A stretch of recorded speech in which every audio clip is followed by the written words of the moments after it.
I'm Bonnie from Circle City Seeds, and we recently bought a new house and need to move our garden from the old house to the new one, while also planning out where everything will go at the new house. We moved into our current house in the fall of 2019.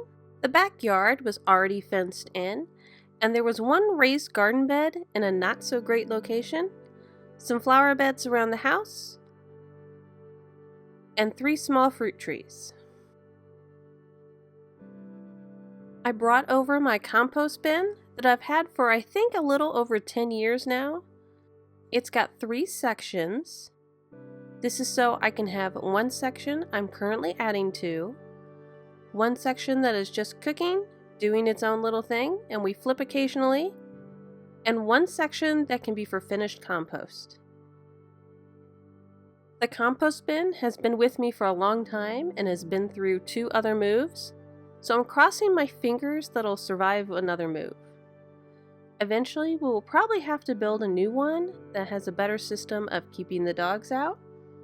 Right now, we just lean a piece of lattice against it, but money is a bit tight with buying the new house, so we'd like to wait a few years before doing that. In 2020, we moved the garden beds to a better location where they could get some more sunlight, and so we could put a shed in the spot where the garden beds were.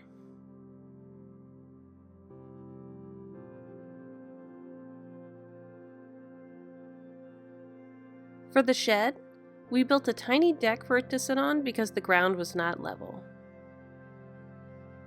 The shed was a kit that we purchased. The greenhouse bit did not work as well as we'd hoped because it lost so much heat at night that it was the same temperature as outside.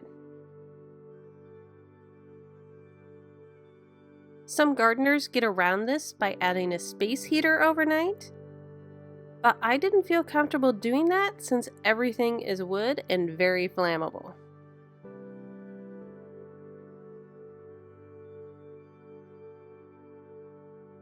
We also upgraded the raised garden beds.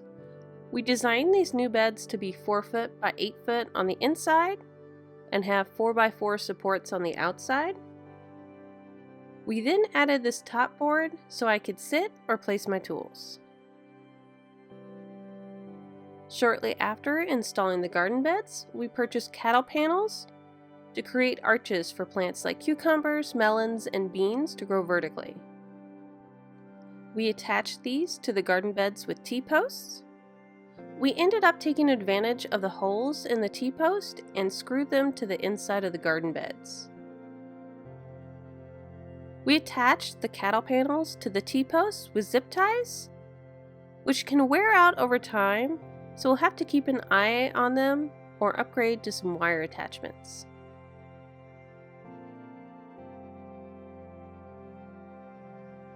At some point, we also installed a rain barrel to collect rainwater for watering the garden. I posted a short video of us making a new one last year after our old one bit the dust. And we may end up making a second one for the downspout at the other end of the new house. In 2020, we also built this planter box. I usually put a tomato plant in the middle and grow cucamelons on the side. I also put some sweet peas in the pots next to the planter so they can also grow up this metal piece. The previous owners had this metal thing on the side of the house and it had firewood under it, but it's got an open top and it wasn't keeping it dry. They also had another pile of firewood in the back, closer to the fire pit and the fireplace, so we just combined the piles and repurposed this metal thing to grow on, and it's been great. At the current house, there's also this large deck that I have 2 green stock planters and tons of pots with things like tomatoes, potatoes, peppers, and flowers. There are also some larger tubs that I grow potatoes in. Now that we'll be having more growing space, I'll have to run some experiments to see if growing in containers and filling them in yields more, less, or the same as hilling them in a garden bed. Since we had been looking for a new house for about a year and we anticipated possibly moving during the winter, I planted my garlic last fall in these containers and I'm so glad that we did. I have a whole growing garlic video where I show how to make these. We planted some thornless blackberries and installed some lattice for them to grow on. The previous owner left a patch of strawberries, so we made a new garden bed for those with leftover wood. We also added these hoops to one garden bed, which are attached with brackets. This is so we can put shade cloth for growing more cold weather crops all summer, or greenhouse plastic to extend our season here a little bit. And all of this fit into our lot, which is only 1/4 of an acre, so you don't have to have a large space to grow lots of food or flowers. This is what the layout of our garden at the current house looks like. The new house we are purchasing has a 3/4 acre lot, which means even more growing space, where I hope to have room to grow some new things like wheat and corn. The yard is pretty much a blank slate. It looks pretty level. We will need to fence in the backyard at some point. The new house has a septic field, which does take up a chunk of the backyard here, so we can't put our garden there or any structures like a greenhouse or a shed. So right now, what we think our layout is going to be for the garden is to start garden beds here in this corner, which is pretty much as far away from the septic field as we can get, but still leaves some wiggle room for the fence. We plan on putting in a shed, probably in this back corner over here near this tree. That's probably a project for another year though. Right now, we're thinking of pouring a concrete pad and building another shed kit. This one will probably just be a shed, and we might build a separate small greenhouse later. The compost bin is going to go somewhere along the back here, probably closer to the shed. We will be losing a lot of deck space, and the small deck that we do have is shaded out a lot by this chunky cypress tree. So I have lots of pots that'll need to go somewhere. I think right now our solution is for us to use this pallet that our shed kit came on and put it out here in the middle of the yard.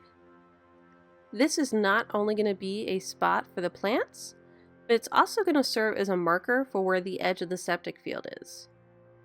I don't think that the pallet is treated for outdoor use, and it will be making contact with the ground, so it won't last forever, but we're hoping it makes it for at least a year or two. The large planter box that we built with the metal piece can probably go in a couple different places. We can put it in the back along the back side of the house, or we can put it out by the raised garden beds, or by the pallet of pots. The 2 green stalks that I have might be able to get enough light in one spot on the deck, but I think we might get a couple pavers and put them out in the garden. If we put the green stalks on pavers, we're going to be extra careful to make sure that they're level. I've seen some pictures of some toppled over green stalks online, and it's very sad. To move everything over is going to be a long process. We're going to make trips taking smaller stuff like pots in the car and take those over to the new house. For moving the raised garden beds, I'm going to make trips filling 5-gallon buckets with the dirt from the raised beds to empty them out. It's probably going to be at least 100 buckets worth of soil, even though the beds are only about halfway filled. We're going to mark where the new beds will be at the new house and start little dirt piles there. We have about a dozen of these buckets, so it's going to be quite a few trips. We're already going to be making trips over to the house anyway, because we plan on renting the current house out, so the trips back and forth won't solely be for hauling dirt. Plan A is to be able to rent a moving truck one weekend, and moving the garden beds and larger items like the wheelbarrow and the lawnmower. We're hoping that with some help we can just carry the garden beds on and off the truck without having to take them apart. Plan B would be to disassemble them, at least maybe taking the top boards off to make them a bit lighter. To move the compost, we'll be filling up either more of the 5-gallon buckets or these older rain barrels that I kept to potentially store finished compost. I also kept some sturdy potting mix bags that we could use too. So that's the plan right now for how we're going to move our garden to the new house. In the next video, I'm going to show a bit of the process of moving everything over to the new house and us getting some of this set up, hopefully before it's time to plant.